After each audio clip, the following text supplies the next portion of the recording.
Cheguei nessa Bergaba com pouco mais de um ano, com quase 2 anos. A gente antes morava no bairro de Fátima e se muda para cá que meus pais encontram um terreno e aí onde pode sair do aluguel, o tão temido aluguel. E a gente chega aqui em 96.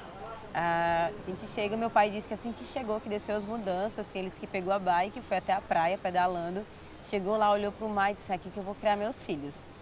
E desde quando ele disse essa frase, isso pegou muito pra mim e ficou muito marcado. Tipo, aqui que eu vou criar meus filhos, então é aqui que a gente cresceu, que a gente se formou. Vai ensinar minha filha como é que faz ramudinho de pé de pitanga. Aqui pega bem por baixo, pra poder pegar a raiz, ó. Tá vendo? Aí põe no copinho, né? Aí, poder a plantinha ficar, segura aqui. Ela vai pôr um pouquinho, poder ela não sentir. Ó, viu como ela ficou linda? Viu? Olha, ó, como linda. Né não? Cheguei aqui na casinha de taibo, quando eu comprei. Casinha de taibo. Aí a gente foi correndo devagarzinho. A minha cunhada morou um tempão. A gente não derrubamos a casinha de taibo. Fizemos dois compartimentos. Ficamos morando no que a gente fez. E a minha cunhada morou um tempão também lá no quartinho de taibo.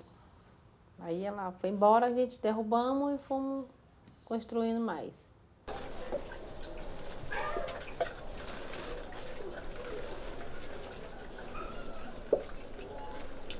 Foi no ano de 1994. Esse quintalzinho eu já tenho desde a época que eu cheguei aqui, né? Aí eu já comecei a plantar, porque eu sempre gostei de planta, né? E sempre meus vizinhos, onde eu ia, eu pedi uma mudazinha de planta e eu sempre gostei de planta.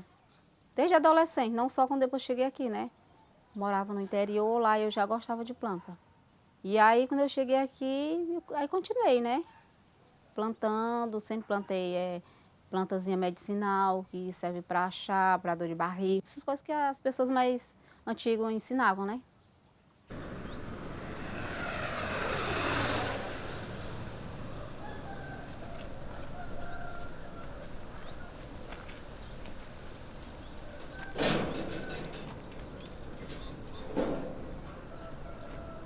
Então, aqui, isso aqui é só uma herança dos meus pais, né? Herança dos meus pais. Então, na época, né, que era só casa da minha mãe aí e do meu pai. Aí, quando foi para me casar, naquela época, aí o meu pai tinha viajado para o norte, ficou um irmão meu criando a família. Ele já casado e um herói de homem. Era preciso conhecer. Ele criou a nossa família, depois casou e criou a da sogra. 3 famílias em Rama de Casa. Batalhou. Então, quando eu fui fazer essa casa aqui, eu fui pedir a ele onde é que eu ia fazer a minha casa. Ele disse, onde você quiser. Eu queria fazer lá para trás, já devido gostar de criar. Aqui o ramo do meu pai era carne, frigorífico. E todos os irmãos meus, nós tivemos essa função. Só não o caçulo que fez a agronomia. Foi o único que se formou. Aí quando eu parei o frigorífico, eu inventei de criar umas vaquinhas, foi quando eu comecei a fazer as minhas plantinhas. Não pago ninguém para fazer.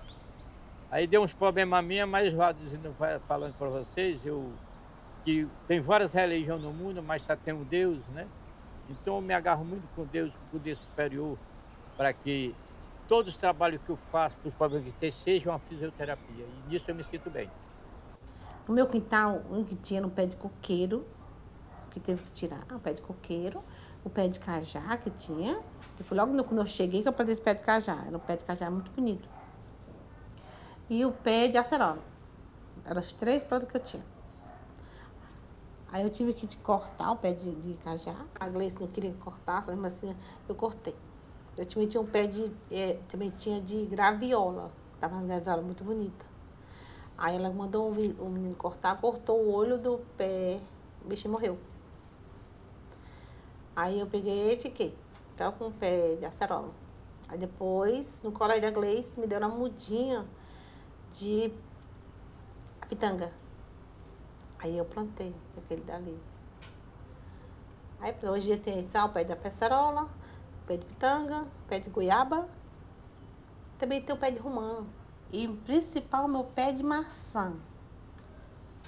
O meu pé de maçã, eu pesquisando na internet, vi como é que se fazia a muda de um pé de maçã. Você pega um depósito, faz uma caminha de papel toalha ou guardanapo, aí bota a sementinha, aí molha, faz outra cobertinha por cima do papel e põe na geladeira, deixa lá.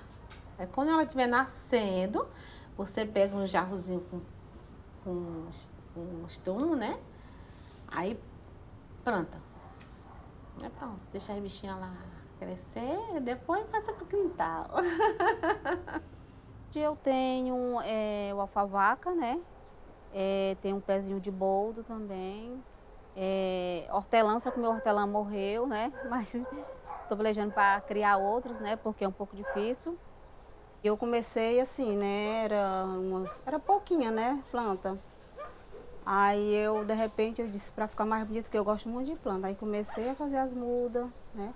Comecei a plantar, eu mesmo conseguia as mudas.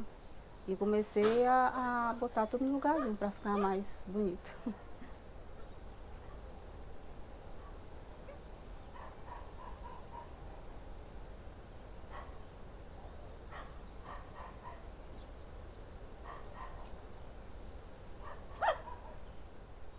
Como aqui a terra não é muito boa, então eu não consegui, né? Tipo, já plantei um pé de acerola, um pé de goiabeira, mas não... Porque quando a água vem no inverno, aqui enche, né? Então essa água ela mata as plantas, né? Mas já estou ali com as mudinhas, tentando, a minha irmã tá fazendo a mudinha lá, já de acerola, já tem um pé de coqueiro aqui que eu ganhei. Não, o dia é que é o seguinte, eu me acordo 5 horas da manhã, ela começa ali a tapioquinha, o café já sai. O primeiro remédio é descer lá para as plantinhas, isso aí era de meu pai. Olhar como é que tá, aí eu volto, aí vou para as hortas atrás de verde para as galinhas, uma verdurinha, que eu gosto da verdura dos bichos. E pela minha parte de não ter estudo, eu peguei a base, como plantar, como fazer. E eu tenho comigo, gostar muito de observação. Observo muitas coisas, quando planto, como é que é, como não é. Aí um camarada um dia estava plantando a batatazinha, só o ramo. Ele pega o ramo e joga dentro da covinha. Aí eu disse, não, o meu avô, meu pai ensinou assim, você enrola ela, que onde bota uma folha daquela, ela tem uma junta. Aquela junta é que vai enraizar para que é a batata. Entendeu? Ela parte aquele tipo, né, com os gomos que chamam, né? Que é colar uma juntinha. Aí você bota só ela assim, não vai toda, fica a parte de fora e seca. Ela não vai brotar nada. Aí você enrola ela, faz um ozinho e enterra. Aí ela tem mais facilidade de cada vez daqueles flocar a batata, né?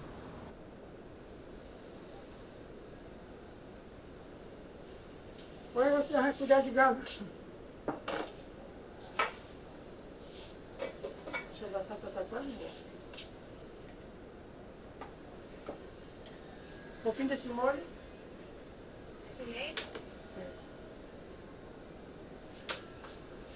É pimenta, é esse molho? Feito de macaxeira. E a senhora que fez? E ele que faz. Cozinha a macaxeira. Só onde que quer ver, olha. Que tipo de pimenta é? Uma pimenta, se essa é a pimenta malagueta, a pimenta malagueta é demais. É uma pimenta que tem na horta que acho que as coisas, folha. É da casa do rapaz.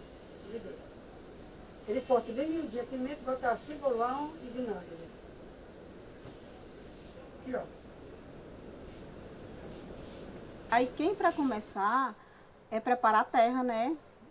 Com estrum, a terra boa. Prepara, molha ela, né? A terra, aquele preparo que você vai fazer. E aí, se for semente, você vai colocar lá, né? Vai molhar bem a terra, vai passar uns 3 dias sem molhar. Porque quando for com 1 semana, ela vai começar a brotar. Vai começar a aparecer os brotos, né? E agora, a questão das mudas, você pode pegar uma gainha e colocar nessa terra preparada. Que ela também vai dar certo. Para perto da praia é mais difícil, né? Mas mais para cá já não tem muita burocracia, não. É só ter o estrum, né? Ter o normal direitinho. Cuidou, pronto. A senhora pega onde? A do meu pegou lá embaixo do pé de cajueiro, lá do outro lado da pista. Na rua? Sim, eu faço do outro lado da rua. Aí tem um corralado que é coisa de cajueiro, essas coisas. Aí a gente faz as folhas e colhe os túmulos lá e bota nas plantas. E todo mundo pega lá? Todo mundo pega. Aí se dá gente que ver tanto, sabe que ali, quando tem muita planta, folha, né? Ali ravira ali né? Aí a gente vai afastar um pouquinho as folhas que estão em cima, tira os túmulos que estão embaixo.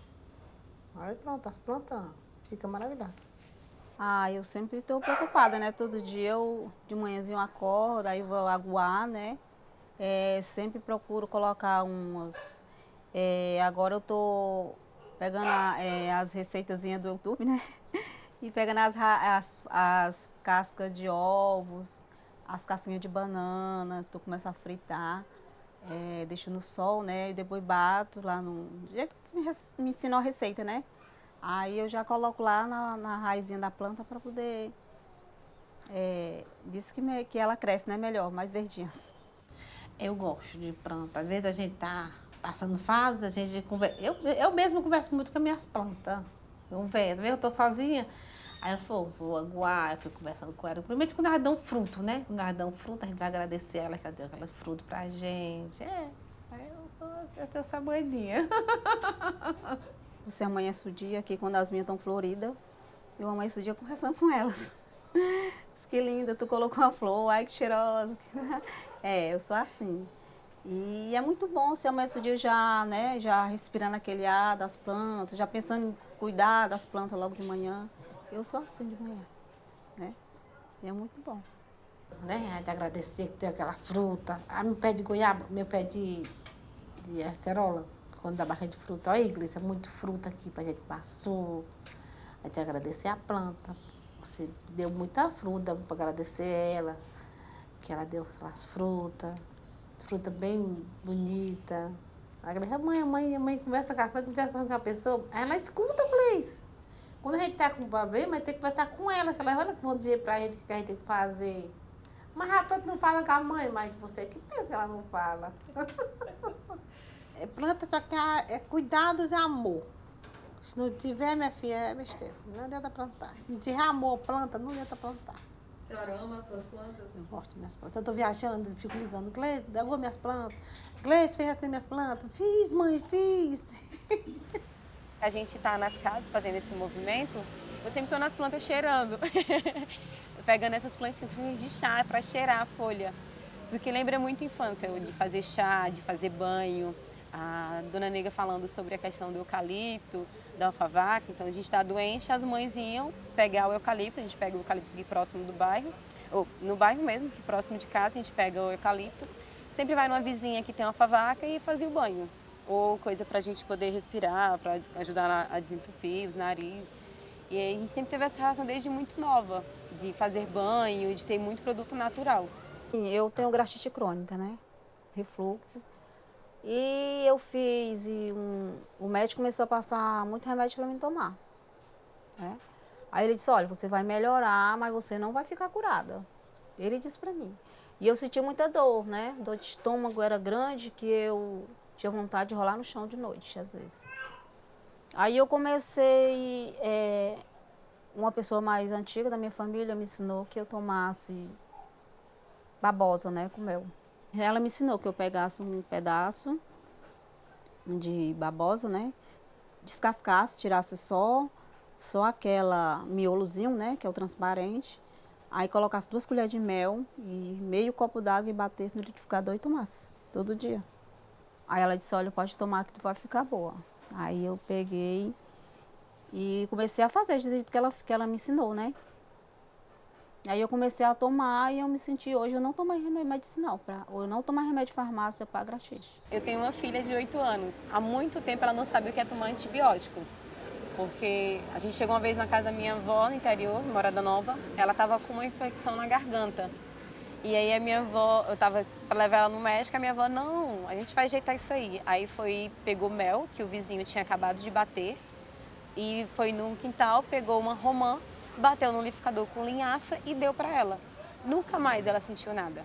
E aí, quando a gente veio para Fortaleza, a minha filha viu a tia dela, rouca, sem voz, foi perguntar o que estava acontecendo. Aí ela pegou e falou que estava com dor na garganta, que estava inflamado. Aí ela, tia, é só bater mel e romã. Vai lá no seu Pedro, que seu Pedro tem a romã. A mãe tem mel. Aí ela ficou olhando assim, ela foi no seu Pedro, pegou a romã, levou para a mãe tinha mel, bateu para ela e deu, e ela pronto, também tomou. E nunca mais ela precisou tomar antibiótico ou alguma coisa do tipo. Faz muito tempo que ela nem sente nada na garganta. Ela aprendeu com a minha avó e ainda saiu repassando para a tia. Tipo uma terapia a planta, você cuidar da planta, bastante amor. Você conversar com a planta ajuda bastante. Aí eu tenho crise de ansiedade. Eu tenho crise de ansiedade horrível. Abaixo tem me preocupação, o que for, eu tenho crise de ansiedade horrível. Mas assim, quando eu estou com minhas crises, eu vou para ali, fico ali, eu começo a aguar, começo a cuidar delas, eu começo aí pronto, vai passando, vai embora.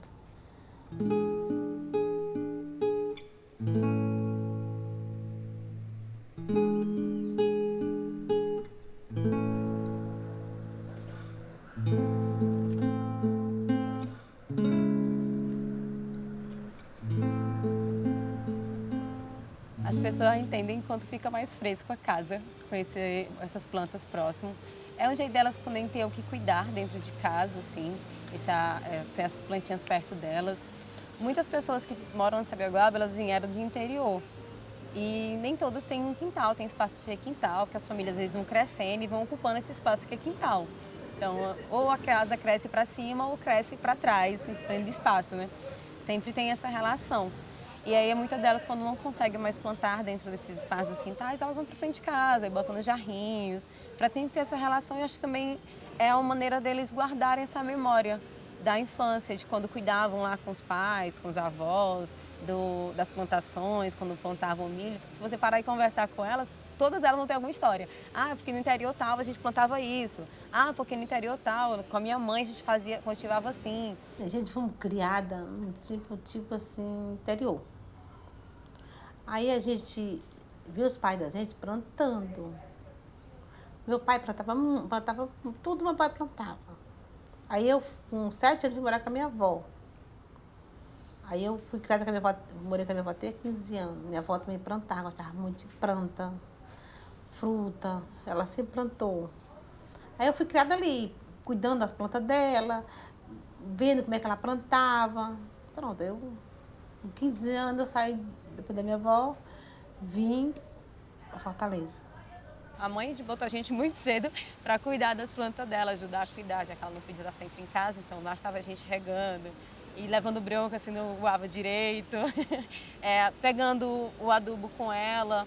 A gente sempre teve essa relação de pegar o adubo com ela, de ajudar lá a colocar, desde muito nova mesmo. E a melhor parte é de colher mesmo os frutinhos, tanto quando a gente tem plantas frutíferas em casa, ou até pelo menos pelo território. Tem lugares que, como a gente está aqui, o Cajueiro, então dá muito caju. Então a gente sempre vem, a gente sempre vem a comunidade com baldinho na época do caju, pegando o caju e levando para casa, separando a castanha para depois assar, para ir fazendo sucos, doces com caju. Então é muito comum a gente ver. Na época de caju, o bairro fica muito perfumado, porque a gente tem muito pé de cajueiras. Então, caminho para a praia, a gente sente muito o aroma do caju.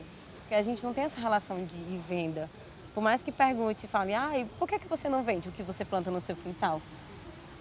Às vezes parece tão pouco. E é muito para consumo da gente e pouco para essa relação de vender do comércio. Então é mais prazeroso e unifica mais essas relações dentro da comunidade, o dar, o entregar para aquela pessoa que está perto de você. Então a gente tem muito isso, eu acho muito massa. Ou quando as vizinhas se reúnem ali da rua para ficarem falando das plantas, como é que cuida. Ai, deu isso aqui na minha planta, o que é bom? Aí elas ficam trocando essas informações. Vêm as vizinhas juntas pegarem o adubo, que elas chamam de estrume. Primeira vez que a minha mãe falou que ia pegar estrume, eu achei que ela ia lá no meu avô pegar a de vaca, o cocô da vaca, assim. E ela veio pra cá pegar coisa assim, estrume, mãe. Ela é estrume, eu me adubo. Assim, estrume, a gente pensa logo no cocô de algum animal. Aí ela, não, desse isso aqui é o estrume. Aí eu, tá bom, se ela não entende como estrume, fica estrume. Não corrijo mais, fica estrume. E aí eu venho buscar com ela. Mas as vizinhas sempre vêm. Fala, ai mulher, minha planta tá precisando. Aí a gente vem buscar. Sempre que alguém chega aqui, pede. Inclusive tem essa palmeira aqui, eu dei para a mãe da minha cunhada, né? Que aí ela levou, já é uma mudinha bem grande de palmeira. E por que a senhora gosta de dar a muda de presente? É porque assim, tem pessoas que dizem assim, ah, eu gosto dessa planta, mas eu não tenho essa. Aí eu digo, ah, então eu vou fazer a muda para você. Aí eu faço, e quando tá pronto eu entrego. É, quando eu fiz essa farinha, uma farinhada aí a mulher lá até chorou. Que eu falei isso assim, eu sou muito agradecido a Deus porque eu fiz essas plantas, dei macaxeira para todo mundo, dei para os meus animais, aí vim fez essa farinha, tirei a minha parte, o resto ele divide desse lado, desse jeito. O legal é que a gente sabe o que um vizinho tem no seu quintal e sabe quando pode contar. Planta medicinal a gente sempre sabe onde tem e onde pode pedir. A romã, a alfavaca, a almavarisco, o mastruz. Então a gente sempre sabe qual vizinho que tem, qual vizinho que cede, qual vizinho que dá, essas coisas. A mãe ela costuma plantar muito frutíferas e é muito legal porque sempre dá muito. Tipo a cerola dá tanta acerola naquele pé que ela tem que a gente não consegue consumir na casa. Então ela sai dando para os vizinhos, mamão, acerola, pimenta de cheiro. Então tudo que ela plantava ali dá muito e a casa sozinha não consegue consumir. Então a gente distribui para os vizinhos. Então a gente tem sempre essa troca. Vizinho trocar muda de planta, vizinho dá fruta que deu no seu quintal, ou alguma verdura, ou mesmo plantas medicinais. Eu entendo hoje que Sabiaguaba, dos últimos 3% de mata nativa de Fortaleza, 2,3% está dentro da Sabiaguaba. Está dentro dessa área. Tanto é que você olha no mapa, a gente tem muita área verde. A parte onde eu moro ela é conhecida como favela e também conhecida como Verde é Vida. Nas subdivisões do bairro, a gente tem Verde é Vida, Jaçanã, Boca da Barra. Aonde eu moro é conhecido como Verde é Vida, pela quantidade de verde que tem. Viver na Sabiaguaba era viver com a ameaça, a gente vive que a gente ia sair porque é uma área verde, porque não podia estar ninguém ali, que tinha que estar preservado. Sempre que a nossa relação com o território sempre foi de cuidar. A gente gostava quando a lagoa estava limpa para poder tomar banho, para poder pescar. A gente sabia, na época das frutas, de saber onde ir para colher, o caju, a manga. Então sempre teve muita essa fartura de ervas, precisar do eucalipto, a gente sabe onde tem no território. Então foi sempre isso, esse fortalecimento, eu saber onde tem as coisas para poder a gente ter fácil acesso. E a gente sempre retirava na quantidade de consumo mesmo das pessoas. Quando a gente foi se vendo nessa relação de perder isso, tem essa ameaça de ser retirado do território, de ser retirado as coisas da gente, a gente começa a se revoltar. E uma das primeiras revoltas assim, foi a construção mesmo da ponte, da CE 010. A gente ainda era muito pequeno quando começou realmente a mudança, né, da CE. Eu até brinco que não deu para acordar um dia e dizer, hoje eu sou militante, hoje eu sou ativista.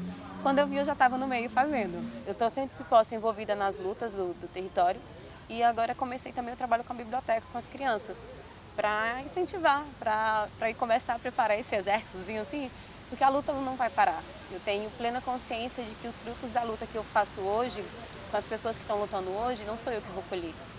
Eu não vou colher esses frutos. Quem vai colher são as próximas gerações. Então a gente prepara essas próximas gerações que estão vindo aí para tanto lutar como para esperar esses frutos. Espero que sejam logo.